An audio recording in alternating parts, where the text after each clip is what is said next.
So my wife and I, we teach a kids class at my church. And so today we went over 2 Kings chapter 5.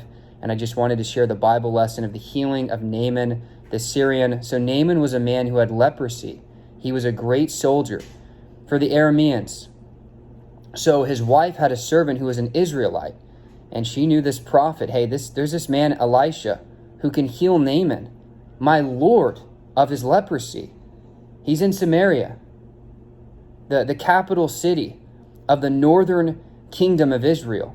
So the kingdom was split into two. When Solomon fell into sin, his son Rehoboam was the king of the southern kingdom, Judah. So you have the two tribes, Judah and Benjamin, making up the southern kingdom of Israel, and then the northern kingdom of Israel with 10 tribes. And so Naaman sends to the king of Aram, and he says, hey, there's this prophet in Samaria named Elisha who can heal me of my leprosy. And so the king of Aram sends money to the king of Israel, to Joram. And so the king of Israel actually tears his clothes, wondering how he's going to heal Naaman, because he's not God. And so Elisha sends for the king of Israel. He says, send Naaman to me. I can heal him, by the power of the Holy Spirit, by the power of God. So Naaman, he comes with, chariots and horses, and he comes to the house of Elisha. And Elisha sends one of his servants out to meet Naaman, and he says, dip in the Jordan River 7 times, and you'll be healed of your leprosy. But Naaman doesn't want to do it.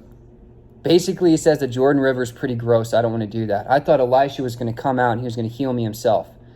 And so Naaman starts walking away. But his servants, they say, hey, if Elisha were to tell you to do something great, something crazy, would you not have done it? Why not just dip in the Jordan River 7 times and be healed?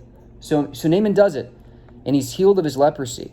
And Naaman wants to give Elisha money for healing him. And Elisha says no. So Naaman leaves with his men, and then Elisha's servant Gehazi, being greedy, actually follows Naaman. He says, hey, 2 sons of the prophets, hey, they need some money. Could you give us some money? And so Naaman gives him some money.